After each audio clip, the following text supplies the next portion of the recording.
Gracias, muy buenos días a todos.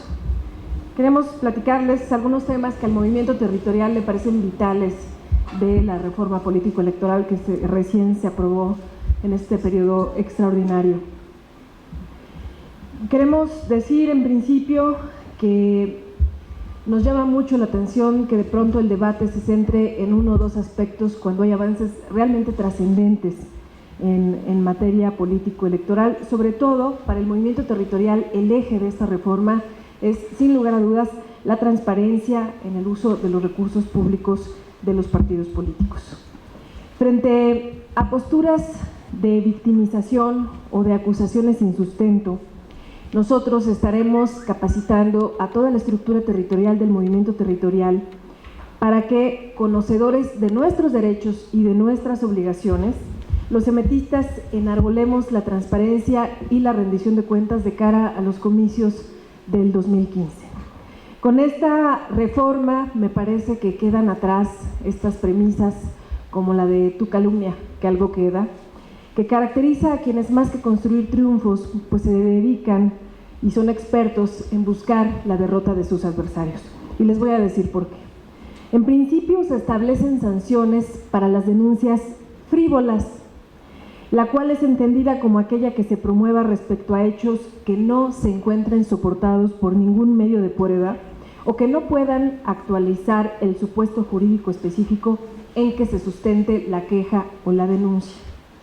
Anteriormente, en el COFIPE, solo se mencionaba que el titular de la unidad de fiscalización podría desechar la queja cuando los hechos narrados resultaran notoriamente frívolos o inverosímiles, o si, siendo ciertos, carecían de una sanción legal.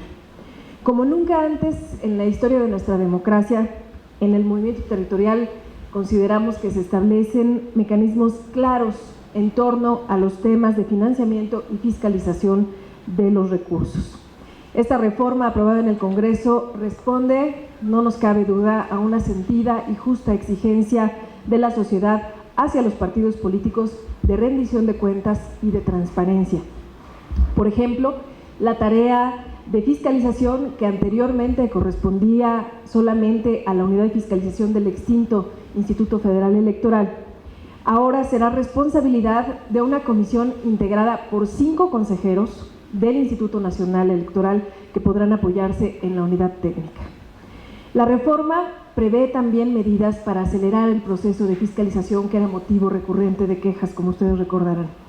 La unidad técnica deberá monitorear los gastos de los competidores de manera simultánea, es decir, casi en tiempo real, al desarrollo de los comicios, lo que dará también certidumbre al proceso. Otra medida que se incluye en esta reforma es la reducción sustantiva del tiempo de entrega de los informes relativos al origen y destino de los recursos que son utilizados por los partidos políticos. ¿Qué establecía antes el COFIPE? Bueno, pues la presentación de estos informes en forma anual o parcial. Hoy la LEGIPE obliga a los partidos a entregar informes de manera mensual. Esa será la periodicidad y me parece que también es un avance muy importante. La nueva legislación establece que la principal fuente de recursos de las fuerzas políticas seguirá siendo el dinero público administrado por el INE y calculado con base en los votos que obtenga cada organización política. Sin embargo, también debemos señalar que se determinó que los partidos puedan recibir financiamiento privado en 2 modalidades: aportaciones o cuotas de sus militantes por un lado y las donaciones de simpatizantes. Cabe aclarar en este aspecto que los partidos políticos no podrán recibir aportaciones o cuotas de sus militantes por un monto superior al 2% de la bolsa total repartida por el INE, lo que este año, para que nos demos una idea, equivaldría a unos 76 millones de pesos. Y en el caso de las donaciones de simpatizantes, estas tendrán que ser como máximo del 10% del tope de gastos fijado para las campañas presidenciales. También, para tener una aproximación, estaríamos hablando de unos 33 millones de pesos. La LEGIPE establece la obligación a todos los partidos políticos de garantizar el acceso a toda persona, y este es un avance también fundamental, de manera directa a la información pública. Y a dar a conocer en su página electrónica las obligaciones que tienen los partidos políticos en materia de transparencia. Deberán ser públicos, que creo que también es muy relevante para que toda la sociedad y desde luego los partidos lo tengamos clarísimo. Los padrones de militantes, las remuneraciones ordinarias y extraordinarias que perciban sus integrantes, los montos de financiamiento público, los descuentos que correspondan a sanciones también deberán estar de manera pública, las sentencias de los órganos jurisdiccionales y desde luego el cabal cumplimiento de estas, y no podrán reservar los partidos políticos información correspondiente ni a las asignaciones ni al ejercicio de gastos de campaña o de partido. El movimiento territorial quiere también reconocer los avances de la reforma en torno al prorrateo de los gastos de campaña, que establecen con claridad los porcentajes de participación. Incluso, les comento, se establecen 12 posibles escenarios que varían según la participación en un acto de campaña de aspirantes federales o locales. Este nuevo esquema, me parece, va a impedir la victimización de los candidatos porque no va a dejar lugar a la interpretación del ejercicio de los gastos. Es decir, no habrá lugar ni para las interpretaciones, ni para la victimización, y lo digo con todo respeto, ni para las buenas intenciones. Derivado de ello, quiero anunciarles que el movimiento territorial emprenderá una intensa jornada de capacitación en sus estructuras a lo largo y ancho de todo el país, precisamente para que todos los emetistas puedan conocer a detalle los alcances de esta reforma. Somos un partido que asume la legalidad como una de sus principales premisas y como una de sus principales herramientas para ganar elecciones. Sabemos que el tema de la transparencia en el uso de los recursos que se asignan a los partidos es desde luego una exigencia social, y el MT hoy quiere refrendar públicamente su compromiso de velar por el uso eficiente de esos recursos que al final del día son mayoritariamente públicos. Nos interesa que la militancia emetista, que los servidores públicos emanados de cualquier fuerza política nos conduzcamos conforme a derecho, sabedores de que las modificaciones a la Ley General en materia de delitos electorales permite hoy que cualquier falta cometida dentro y fuera de un proceso electoral puede dar pie a un procedimiento sancionador. Y quiero ahondar un poquito en el tema de sanciones que se vio a finales del pasado proceso ordinario y que también es una herramienta fundamental para las próximas elecciones de 2015. Hoy, cualquier persona podrá presentar queja o denuncia por violaciones a la normatividad electoral ante órganos centrales o desconcentrados del propio INE o ante el organismo público local. Se sancionará la compra de votos durante los 3 días previos a la jornada electoral, este llamado periodo de reflexión. Se sancionará a toda persona que amenace con suspender los beneficios de programas sociales si no se asiste a eventos proselitistas. Es decir, para nosotros como emetistas, que somos una organización de causas, será muy importante irle a advertir a nuestros militantes y desde luego a la sociedad en general que nadie puede condicionarles el acceso a un beneficio, nadie puede lucrar con la necesidad de otros, ningún partido político. Se va a sancionar al funcionario electoral que expulse o que retire de la casilla a observadores electorales legalmente acreditados, al servidor público que solicite aportaciones de dinero o en especie u obligue a sus subordinados a apoyar a algún candidato o algún partido político. Se va a sancionar también la posesión, adquisición o comercialización de archivos o datos del Registro Federal de Electores, así como el padrón electoral o la propia lista nominal. Ahora, y es importante que todos lo sepamos, y agradezco mucho la oportunidad de platicar con todos ustedes, porque se van a investigar de oficio todos los delitos electorales.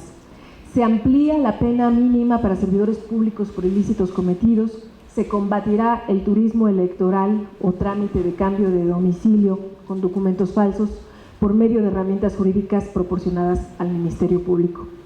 Sin duda, en el movimiento territorial creemos que todos estos elementos hacen de esta reforma político-electoral, desde luego una norma perfectible, pero sobre todo una de las reformas electorales más completas y destacadas de los últimos años, y estamos convencidos de que va a fortalecer nuestro sistema democrático, principalmente en lo que a transparencia y rendición de cuentas se refiere.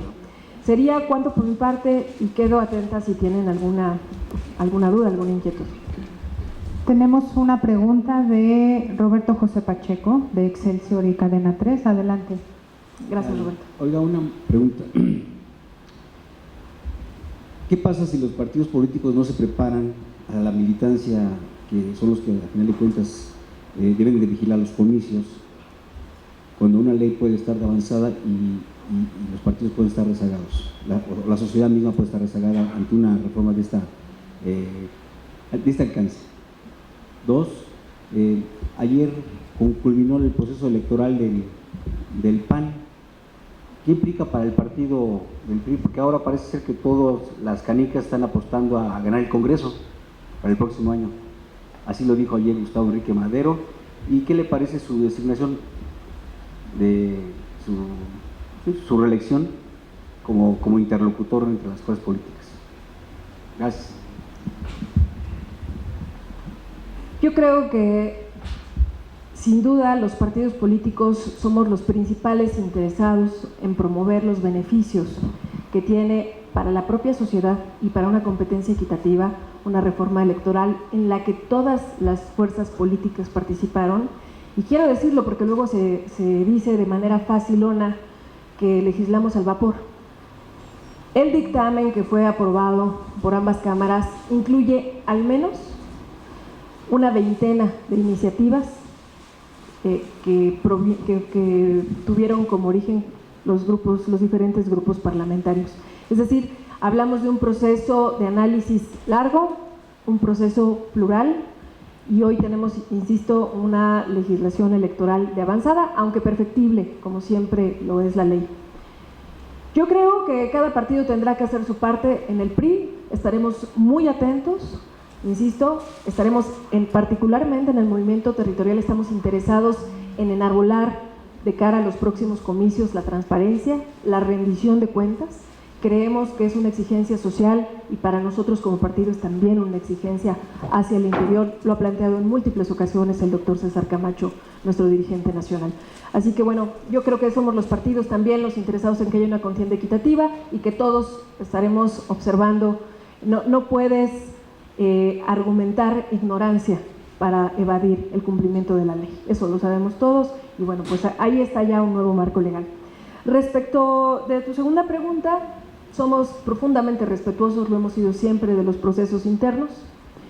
Yo lo que creo es que a este país le viene bien tener partidos sólidos, partidos donde se hacen procesos democráticos y partidos congruentes. Mi reconocimiento y mi absoluto respeto por el proceso que acaba de vivir el PAN. Podrá continuar siendo un buen interlocutor porque las reformas, cuando están en transición, y estaba en transición el proceso interno del PAN y ahora viene el PRD, pareciera que las reformas se detuvieron. Entonces, ahora que ya salió una reelección, en este caso Gustavo Enrique Madero, que fue un buen interlocutor con el gobierno federal, ahora está también la del PRD. Entonces la pregunta concreta es, ¿qué opina usted si Gustavo Enrique Madero ya como nuevo presidente o reelecto presidente del PAN va a continuar siendo un buen interlocutor para el gobierno? Yo creo que en el PRI estamos interesados en mantener una interlocución sana, respetuosa y constructiva con todas las fuerzas políticas del país. No es el caso de solamente una, queremos construir y creo que hoy el trabajo en el Congreso ha acreditado que hay una agenda legislativa de los propios legisladores y legisladoras y también que podemos construir de la mano del Ejecutivo, ¿no? Hay un sano diálogo entre poderes, hay resultados en el Congreso y la reforma electoral es muestra de que podemos avanzar y que podemos privilegiar las coincidencias.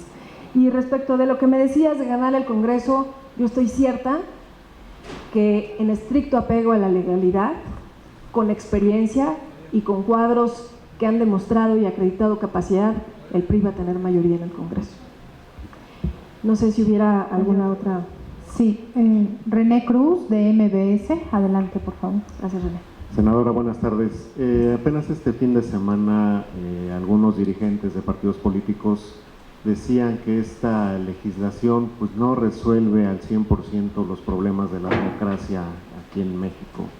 Preguntarle si ya con todas estas bondades nos ha expuesto de esta ley, preguntarle si ya no está en riesgo el proceso electoral del 2015, sobre todo en entidades como Michoacán y Tamaulipas, donde pues hasta ahorita está muy fuerte el problema de la inseguridad, del narcotráfico, y también conocer si la ciudadanía ya va a poder tener certeza de que realmente los partidos políticos ahora sí van a transparentar el uso de los recursos y quiénes están aportando estos recursos. Por favor, senador.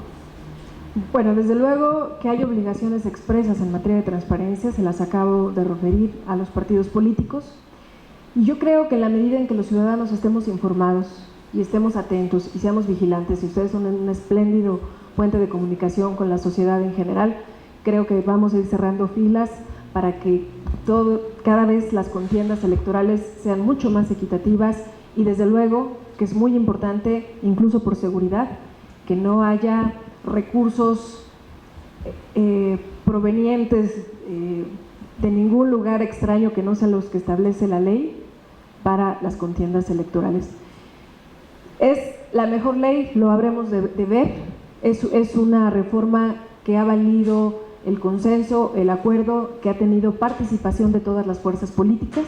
Yo creo que eso es muy sano siempre, y como toda es perfectible, habremos de evaluarlo en el próximo proceso electoral. Por lo pronto, los hermetistas estaremos dándole una amplia difusión para hacer valer los derechos, pero también para hacer cumplir las obligaciones de los priistas. Yo creo que hay un marco legal mucho mejor que el anterior en muchos sentidos, que nos da certidumbre jurídica y que nos da herramientas para hacer denuncias ante cualquier acto ilícito, ya sea lo respectivo al financiamiento o ya sea algún delito electoral. Yolanda Gutiérrez, de Foro 1025. Adelante. Sí, muchas gracias.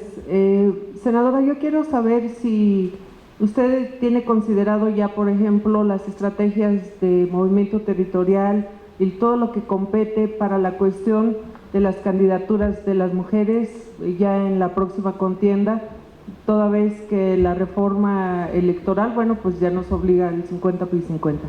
Su opinión al respecto y sobre las características de honestidad, de capacidad que deberán de tener quienes aspiren a ese cargo en el rubro femenino. Yo creo que en el tema, gracias Yola, en el tema de la paridad de género, el PRI tiene un paso adelante, y sí me atrevo a afirmarlo porque tenemos una gran líder como la senadora Diva Gastelum, las mujeres, pero también porque tenemos en la dirigencia nacional a un presidente varón que apoya con todo a las mujeres. Yo voy a poner un botón solo de muestra. Prácticamente en las dirigencias de sectores y organizaciones hay paridad, ¿no? Hay casi tantas mujeres como hombres. Creo que el PRI ha venido capacitando a las mujeres, tenemos cuadros en todo el territorio nacional femeninos muy valiosos y cuadros varones también muy valiosos y muy capaces. Creo que el partido tendrá manera de acreditarlo, como ya lo hemos hecho, y debo decirlo también, perdónenme que lo refiera, pero en mi estado, el pasado proceso electoral, y tú eres testigo, Yola, no fuimos el 40% de mujeres candidatas al Congreso de la Unión, fuimos el 60% de mujeres candidatas al Congreso de la Unión la pasada elección en el Estado de México. Entonces yo sí creo que el PRI tiene un paso adelante, no por obligación, sino por convicción. ¿Alguna otra pregunta más? Pues muchísimas gracias a todos. Muchas gracias, compañeros. Les vamos a dar